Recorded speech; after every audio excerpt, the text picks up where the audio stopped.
नमस्कार। भाग्य जब विपरीत चलता है तो हर काम उल्टा पड़ता है। तब हम कोसते हैं खुद को। हम कहते हैं बार बार कि हमारा भाग्य हमारा साथ नहीं दे रहा, ईश्वर हमारा साथ नहीं दे रहा है। लेकिन कुछ कार्य इस वीडियो में मैं आज आप लोगों को बताने वाली हूँ, जिस उपाय से आप अपने जीवन को हर दिन सौभाग्य में परिवर्तित कर सकते हैं। अब बहुत सारे लोग ये भी कहेंगे कि हमने 1 महीने कर लिया, 2 महीना कर लिया, इसका कोई प्रभाव हमें नहीं दिखा।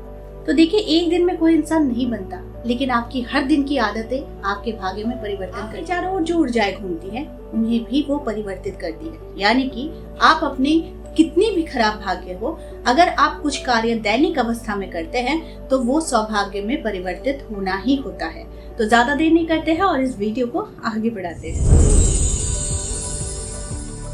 चमकता हुआ सौभाग्य हर कोई चाहता है, बस कुछ उपाय से आप अपने जीवन में वो परिवर्तन ला सकते हैं। तो सबसे पहले जान लीजिए कि जब हमारे चारों ओर किसी भी तरीके की नकारात्मक ऊर्जा प्रवाह करती है तो हम हमेशा मानसिक तौर पर अव्यवस्थित रहते हैं। यानी कि आप कैसे इन सारे लक्षणों को पहचानेंगे। अगर आपकी ओर चारों ओर आपकी नकारात्मक ऊर्जा आपके लिए काम कर रही है तो सबसे पहला लक्षण होगा कि आपको पूजा पाठ में मन नहीं लगेगा।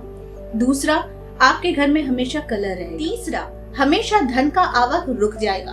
धन कहीं ना कहीं से आपको जो भी आता था वो भी ब्लॉक हो जाएगा। कभी आपको ये फीलिंग्स आएगी कि मेरा ये जीवन ही व्यर्थ है।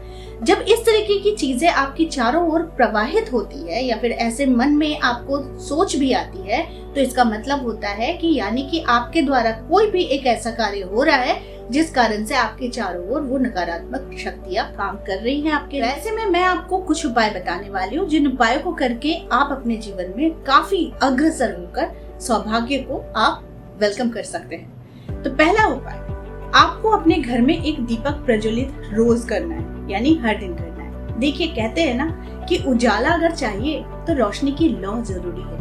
तो इसीलिए एक दीपक आपके घर की सारी नकारात्मक ऊर्जाओं को वो दूर कर देता है। इसीलिए घर में हर दिन आपको दीपक जरूर जलाना चाहिए। अब वो आप अपने हिसाब से जला सकते हैं, तिल के तेल का, सरसों के तेल का, नहीं तो फिर घी का।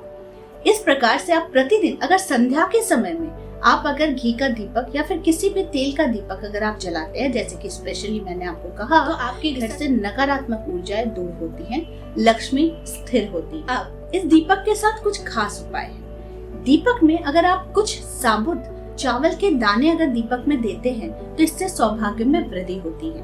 अगर आप चावल के साथ साथ सिनेमन पाउडर डालते हैं तो इससे सौभाग्य के साथ साथ आर्थिक लाभ होता है। यानी फंसा हुआ धन निकलता है, धन आने के मार्ग खुलते हैं, जीवन में हमेशा प्रगाढ़ता आती है, यानी कि समृद्धि। अगला उपाय जो आपको करना है, आपको काली हल्दी की गांठ लेनी है। उसे अपने कैश के स्थान पर, यानी कि आप जहाँ धन रखते हैं वहाँ पर आप एक गांठ सिर्फ काली हल्दी की आप रख दीजिए।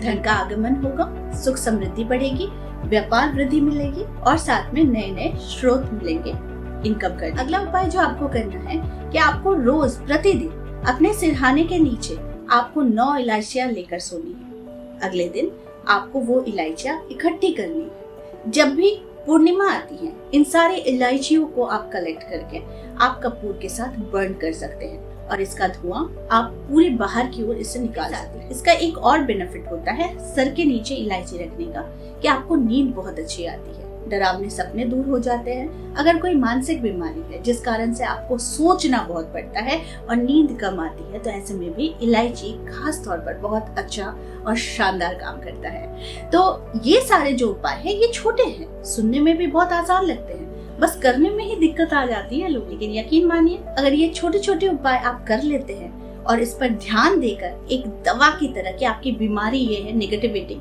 और आपकी जो दवाई है वो है पूजा पाठ, ईश्वर के शरण में रहना और घर की साफ सफाई, या फिर जो भी छोटे छोटे उपाय है, अगर इसे करना, इसे दवाई के तौर पर अगर आप रोज करते हैं तो इसमें कोई संदेह नहीं कि आपके जीवन से नकारात्मक ऊर्जा दूर नहीं होगी और आपके जीवन में सौभाग्य की वृद्धि जरूर होगी। तो आई होप आज का वीडियो आप लोगों को अच्छा लगा होगा। इस तरह के वीडियोस मैं आप लोगों को दिखलाती रहूंगी। आज के लिए बस इतना ही, फिर मिलेंगे एक नए टॉपिक के साथ। तब तक के लिए आप सबको मेरा प्यार भरा नमस्कार।